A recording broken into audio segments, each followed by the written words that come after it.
Nesta aula, nós vamos falar dos receptores elétricos, que nada mais é do que qualquer aparelho que precisa de energia elétrica para poder funcionar. É mais uma aula da série de elétrica da física.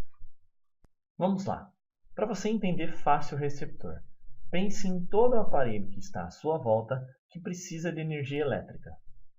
Se você tiver uma luz, eu posso considerar essa luz como um receptor. Ela recebe energia elétrica e converte essa energia em luz ou em calor. Nesse caso, nós consideramos quase que a luz sendo um resistor. Mas vamos pegar algo mais fácil.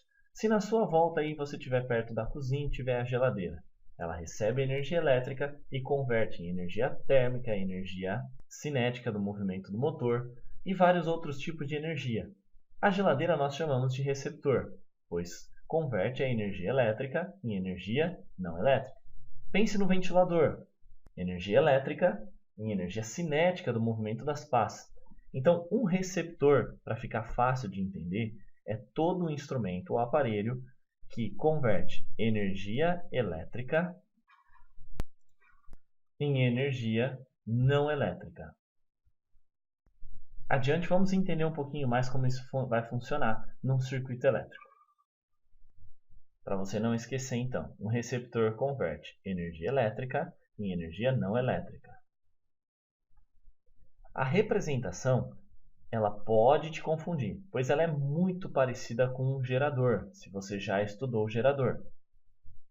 Observe, a princípio não há diferença alguma. Eu estou ligando meu receptor nos terminais A e B de uma bateria, e aqui nós temos o que nós chamamos de força contra-eletromotriz, e aqui a resistência interna, igual lá do gerador. No entanto, preste bastante atenção. O que diferencia um gerador de um receptor é o sentido da corrente. Enquanto lá no gerador a corrente saía do polo positivo e chegava no polo negativo, aqui é o contrário. A corrente chega no polo positivo. Por isso, o nome receptor. Ela recebe a corrente.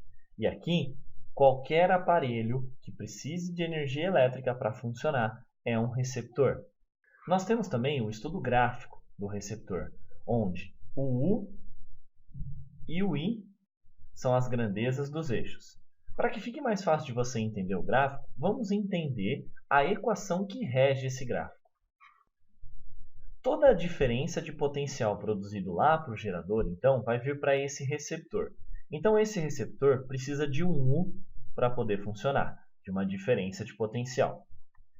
Dentro desse meu receptor, vamos imaginar aqui um ventilador.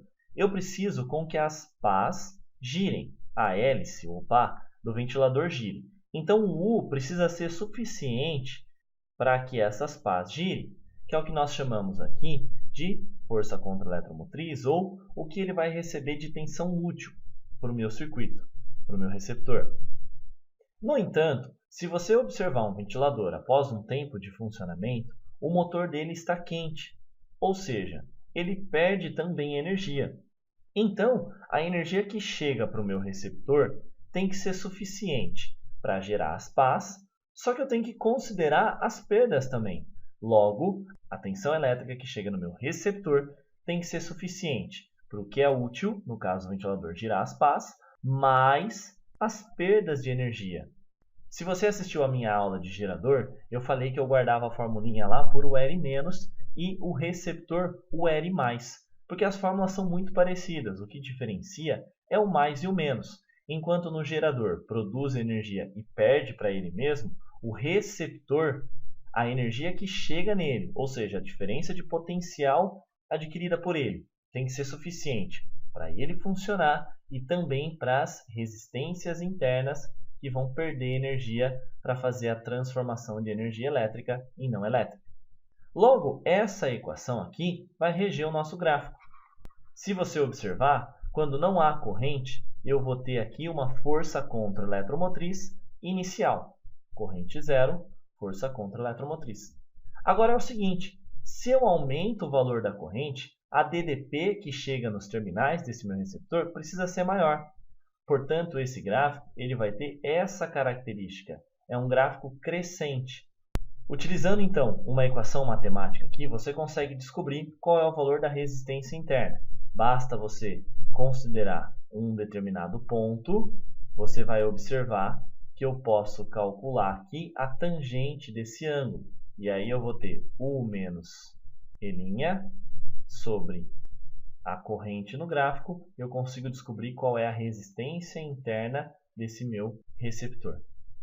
A questão do gráfico vai dos seus estudos matemáticos aí para poder desenvolver a melhor forma. Mas lembre que num receptor, o U que chega nele é necessário para que ele funcione mais para as perdas causadas pelas resistências internas. Para você entender facilmente uma aula de gerador e receptor, assista à próxima aula sobre circuito gerador-receptor, que eu vou fazer uma junção e uma revisão de tudo isso daqui. Ficará mais fácil de você compreender os dois conteúdos. Até a próxima aula e bons estudos!